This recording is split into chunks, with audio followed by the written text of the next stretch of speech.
यहाँ एक नंबर लिखा हुआ है साइड में कि 19,256 ST, SC, OBC के स्टूडेंट्स ने पिछले सालों में यूनिवर्सिटी से ड्रॉप आउट हो गए। हम जानते हैं कि एक राजा की सनक के ये लोग शिकार हो गए। इस देश में आप सोच सकते हैं कि अंबेडकर के बिना कल्पना की जा सकती है क्या देश की, लेकिन हमारी यूनिवर्सिटी ने अंबेडकर को पढ़ाने से मना कर दिया। कह रहे कि हम नहीं पढ़ाएंगे, अंबेडकर को पढ़ाने से ऐतराज है, उनको दलितों को पढ़ाने से ऐतराज है, अल्लामा इकबाल को पढ़ाने से ऐतराज है, उनको ऐतराज है कि इकोनॉमिक्स में कार्ल मार्क्स का आर्टिकल कैसे हो सकता है।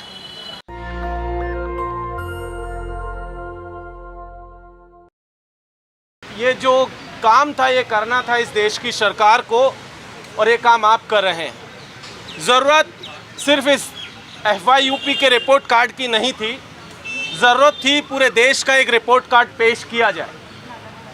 एजुकेशन तो उसका एक हिस्सा है मात्र, और FYUP तो बहुत छोटी चीज़ है।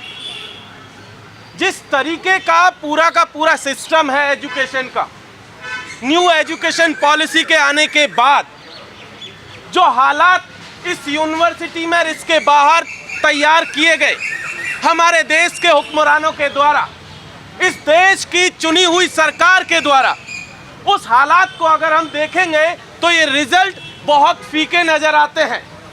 वो हालात कुछ इस तरीके के हैं कि न्यू एजुकेशन पॉलिसी के आने के बाद जिस तरीके से कोचिंग माफियाओं को पैदा किया गया, जिस तरीके से CUET के थ्रू इस देश के जो मार्जिनलाइज सेक्शन था, दलित था, पिछड़ा था, आदिवासी था, महिला थी, उनको यूनिवर्सिटी से बाहर किया गया, उसका तो अभी इसमें कोई हिसाब ही नहीं है।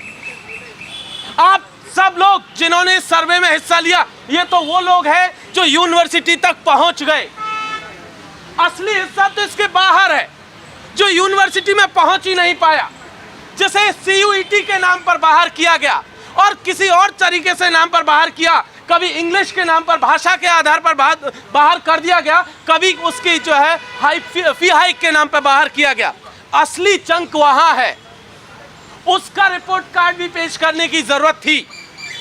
लेकिन क्या हुआ, एक तरीके का प्रोजेक्ट इस देश में चल रहा है कि राजा शाम को कुछ सपना देखता है, रात में कुछ देखता है, सुबह उसको चढ़ता है कि अब इस सपने को लागू कर दिया जाए।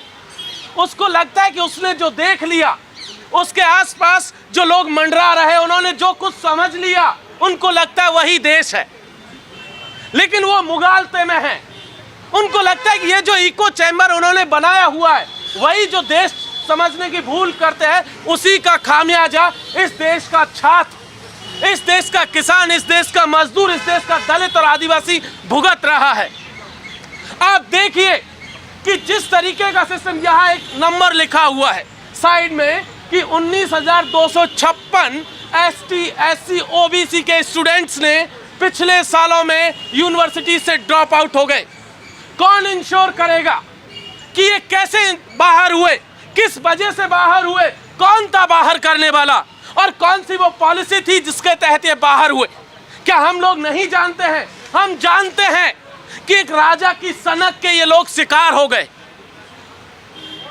उस सनक का नतीजा था कि 19 से 20 हजार लोग, स्टूडेंट, जो इस देश को बनाने में अपना महत्वपूर्ण योगदान दे सकते थे, वो नहीं दे पाए। उन्हें सिस्टम ने पहले ही दिन बाहर कर दिया। आप देखिए कौन है ये लोग, कब से इन विश्वविद्यालयों में पहुंचना शुरू किया। इस देश के दलित, आदिवासी, पिछड़ा, महिलाएं बड़ी मुश्किल से इन विश्वविद्यालयों की दहलीजों पर पहुंच पाई हैं। और जैसे ही पिछले कुछ सालों में उन्होंने इन विश्वविद्यालयों पर कदम रखने शुरू किए, सरकार आती है, निजाम आता है, वो बदलता है, और उसे लगता है कि कैसे ये लोग यहाँ हो सकते हैं, महिलाएं यहाँ कैसे हो सकती है, दलित यहाँ कैसे हो सकते हैं, आदिवासी यहाँ कैसे हो सकते हैं। इनकी जगह तो कहीं फुटपाथ पर बैठे हुए होनी चाहिए, जिसके ऊपर कोई व्यक्ति मूत रहा होगा। वो विश्वविद्यालय में क्या कर रहे हैं? जब उन्हें समझ में आता है कि इनकी जगह वहां होनी चाहिए थी जहां असलियत में दिखाई गई कल रात, तब वो पॉलिसी लेकर के आते और तब बाहर करना शुरू करते हैं। आप जानते हैं इस देश में CUET के नाम पर क्या घोटाला चला। कितने लोग थे जो इस सिस्टम का पार्ट बन पाए? मैं जानता हूं, मैं जिस इलाके से आता हूं, आदिवासी इलाके से, वहां के लोग एग्जाम सेंटर तक नहीं पहुंच पाए, वो फॉर्म तक ठीक से नहीं भर पाए। उन्होंने भाषा का पहले पेपर का फॉर्म भर दिया, दूसरा भूल गए, दूसरे का भरा तो पहले का पता नहीं, पहला दूसरा भर दिया तो कॉम्बिनेशन समझ में नहीं आया, और कुछ समझ में आए तो अंग्रेजी समझ में नहीं आई, और ये भी समझ में आ गया तो जो ई मित्र वाला फॉर्म भर रहा था उस भैया ने गड़बड़ कर दी। इसका हिसाब कौन लेकर देगा? असली संकट वहां से शुरू हुआ, और जैसे ही आप देखेंगे तो पता चलेगा कि जो लोग जैसे तैसे सिस्टम में पहुंच गए, और सिस्टम में पहुंचने के बाद क्या हुआ? सिस्टम में पहुंचने के बाद उनके सामने एक ऐसा कोर्स रखा गया जिसका किसी को पता नहीं, जिसका टीचर्स को पता नहीं, जिन्हें सिलेबस बनाने की जिम्मेदारी थी उनको पता नहीं। आपको पता है इस यूनिवर्सिटी में सिलेबस कैसे बनते हैं? रात को एक ड्राफ्ट कहीं से आता है, अगले दिन मीटिंग है जो सिलेबस पर डिस्कशन करने के लिए होगी, एसी की मीटिंग है, अगले दिन मीटिंग है, रात को शाम को कहा जाएगा ये सिलेबस है, कुछ चेंज है तो बता दीजिए, कुछ एडिशन डिलीशन है तो बता दीजिए। सुबह टीचर्स रिप्रेजेंटेटिव वहां जाते हैं, और जब वहां वो जाकर कहते हैं कि सर हमें तो टाइम ही नहीं मिला इसको पढ़ने का, कम से कम थोड़ा वक्त दीजिए, तो वो कहते हैं नहीं नहीं बहुत प्रेशर है, बहुत प्रेशर है, जल्दी से करना है। और जल्दी से करना है तो ठीक है सर जल्दी से करते हैं, और जब पढ़ना शुरू करते हैं सर ये नहीं होना चाहिए, ये नहीं होना चाहिए, इसको ऐड करो, इसको ऐड करो, फिर क्या होता है? फिर वाइस चांसलर साहब एक्टिव होते हैं, नहीं ये नहीं कर सकते, उनकी पावर है, वो अपनी पावर का मिसयूज करते हुए पास कर देते हैं, और आपके जो टीचर रिप्रेजेंटेटिव है वो हाथ पे हाथ धरे हुए देख रहे होते हैं, कुछ नहीं कर सकते। इस देश में आप सोच सकते हैं कि अंबेडकर के बिना कल्पना की जा सकती है क्या देश की? लेकिन हमारी यूनिवर्सिटी ने अंबेडकर को पढ़ाने से मना कर दिया, कह रहे कि हम नहीं पढ़ाएंगे। अंबेडकर को पढ़ाने से ऐतराज है, उनको दलितों को पढ़ाने से ऐतराज है, अल्लामा इकबाल को पढ़ाने से ऐतराज है, उनको ऐतराज है कि इकोनॉमिक्स में कार्ल मार्क्स का आर्टिकल कैसे हो सकता है। ये ऐतराज है इकोनॉमिक्स की। क्या हम लोग कल्पना भी कर सकते हैं कि मार्क्स का एक आर्टिकल एक पेपर में पूरे 3 साल के कोर्स में वो भी नहीं पढ़ाया जाएगा? कार्ल मार्क्स को कह दिया गया कि ये तो मार्क्सिस्ट लाइन पे, दूसरी लाइन पे, इसलिए हम नहीं पढ़ाएंगे इकोनॉमिक्स के पेपर में। और भी बहुत सारी चीज़ें हैं, उर्दू में कह दिया अल्लामा इकबाल साहब को नहीं पढ़ाएंगे, कह दिया गया फिलॉसफी में कि अंबेडकर साहब को नहीं पढ़ाएंगे। भाई पढ़ाओगे किसको? किसको पढ़ाना चाहते हो? अरे तो तुम जिसको पढ़ाना चाहते हो पढ़ा लो, हमें कोई आपत्ति नहीं है, लेकिन आप इनको क्यों निकाल रहे हैं ये भी समझने की जरूरत है। दरअसल इस देश का निजाम एक चीज उसके जहन में है, उसको लगता है सबको एक जैसा कर देना चाहिए, सब उसके जैसे देखने चाहिए, सब जैसा वो सोचता है कि सब नारंगी हो जाए। ऐसा पॉसिबल नहीं है, सब लोग नारंगी नहीं हो सकते। जो जैसा है, जो इस देश की डाइवर्सिटी में है वो रहेगा, और इसीलिए यहां पर इस तरीके के रिपोर्ट्स कार्ड की लगातार जरूरत है। टीचर्स के पॉइंट ऑफ व्यू से भी अगर बात करें तो पता चलेगा, हमें कहा जा रहा है कि इतना बड़ा सिलेबस है उसको कम समय में पढ़ा दीजिए। आप हमें बताइए, हिस्ट्री ऑफ मॉडर्न यूरोप में पढ़ाता हूं 3rd ईयर के बच्चों को, कहा जा रहा है कि इसको और समेट दीजिए। कैसे पूरा संभव है भाई? 150 साल का इतिहास आप हमसे पढ़वाना चाह रहे 30 और 40 क्लास में, कैसे पढ़ा देंगे?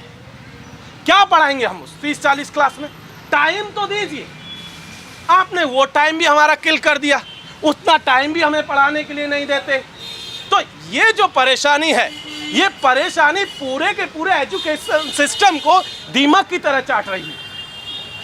आप लगातार देखिए, सिर्फ कोर्स और इनकी बात नहीं है, आप दूसरी तरफ देखिए, आपके कॉलेज में पिछले 4 साल का फी का रिकॉर्ड उठा करके देखिए। 4 साल पहले आपसे एडमिशन की कितनी फ़ी वसूली गई, उसके अगले साल, उसके बाद और इस साल कितनी वसूली जा रही है, उससे आपको नहीं पता चलता है कि ये एजुकेशन सिस्टम किस तरफ धकेल रहा है लोगों को।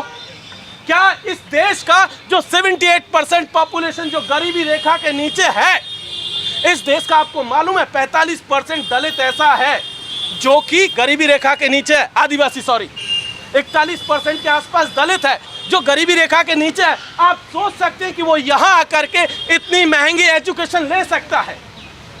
जब वो एजुकेशन नहीं ले सकता है तो ये एजुकेशन सिस्टम है किसके लिए? कल मैं एक हमारे किसी साथी ने एक न्यूज़ क्लिप भेजी, अखबार की एक कटिंग हमें भेजी, उसमें यूजीसी के चेयरमैन जगदीश कुमार जी कह रहे हैं कि हम विश्व स्तरीय एजुकेशन देना चाहते हैं। विश्व स्तरीय एजुकेशन वो देना चाहते हैं, एक पूरे का पूरा कैलेंडर तो अभी तक कैलकुलेट करके फिट बैठा नहीं पाए हैं, और वो विश्व स्तरीय एजुकेशन का दावा करते हैं। क्या वो बाबा साहब अम्बेडकर के बिना विश्व स्तरीय एजुकेशन दे सकते हैं?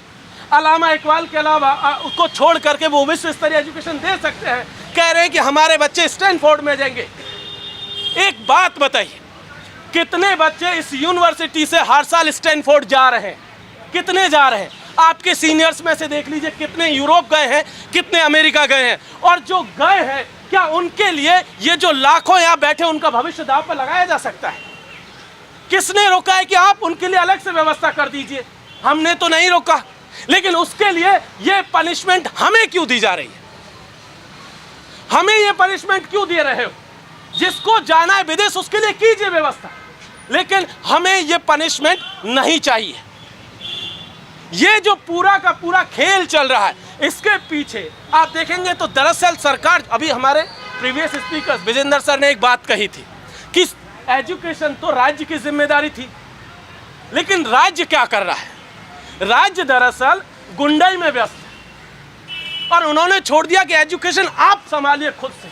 आप कस्टमर हैं, पैसा दीजिए, डिग्री लेकर के जाइए। सरकार ने ये काम छोड़ दिया है, और इसीलिए वो आपको फोर्स करते हैं कि महंगी एजुकेशन लीजिए, अगर पैसा नहीं है तो लोन लेकर के आइए, और लोन नहीं है तो कहीं दूसरी जगह से आप जो है किसी से महाजन से कर्ज लेकर के आइए, जमीन गिरवी रखिए, घर गिरवी रखिए, लेकिन अगर पढ़ना है तो लेकर के आइए। आप जानते हैं कि इसका क्या रिजल्ट होगा? जब आप कर्ज लेने की स्थिति में होंगे, और जब आप कर्ज लेंगे, पहली बात तो आपको लोन मिलना नहीं है, और जो आप डिग्री लेते हैं उसके बेसिस पर कुछ नहीं मिलना बेसिकली, और लोन कहीं किसी महाजन से मिल भी गया तो जब आपको यहाँ ग्रेजुएशन के बाद या डिप्लोमा के बाद या उस प्राइमरी कोर्स के बाद, सर्टिफिकेट के बाद जब पकौड़ा ही तलना है, तो उससे तो वो कर्ज चुकना नहीं है। जब कर्ज नहीं चुकेगा तो फिर क्या करिएगा? आपको मजबूर कर दिया जाएगा कि आप इसी तरीके से सड़कों पर घूमते रहिए, जिस तरीके से आप रोज सुबह हर चौराहे पे इस शहर में देख लीजिए, सुबह सुबह मजदूर बैठे रहते हैं, परात लिए, कोई जो है बेलदारी के काम के लिए बैठा रहता है, कोई कारपेंटर के औजार लेकर के बैठा रहता है। आपको भी अगले कुछ सालों में इसी तरीके से हर रोड पर बैठा दिया जाएगा कि आप अपनी डिग्री लेकर के बैठे रहिए, कि कोई आपको रोजगार दे जाए। दरअसल पूरा का पूरा एजुकेशन सिस्टम आपको एक सस्ता मजदूर बनाने की ओर धकेल रहा है। इसीलिए इसका विरोध करने की जरूरत है, क्योंकि एजुकेशन के रास्ते ही इस देश की बुनियाद मजबूत हो सकती है। हमारे पुरखों की भी यही कल्पना थी। उन्होंने सोचा था कि ये विश्वविद्यालय इस देश को बनाने का काम करेंगे, लेकिन हमारे हुक्मरान आज की तारीख में इन विश्वविद्यालयों को डिस्ट्रॉय कर रहे हैं, और देश को तो कर ही रहे हैं। इसीलिए साथियों, बहुत ज़रूरत है कि ये जो एजुकेशन का प्राइवेटाइजेशन हो रहा है, ये जो फी हाइक है, FYUP, कभी CBCS, उससे पहले LOCF, उससे पहले सेमेस्टर से पहले उससे पहले FYUP, और उससे पहले सेमेस्टर, और उससे पहले जो है एनुअल मोड। पिछले 11-12 साल में इसी यूनिवर्सिटी के भीतर कम से कम 6 बार सिस्टम बदल चुका है ग्रेजुएशन का, कि मोड कौन सा होगा।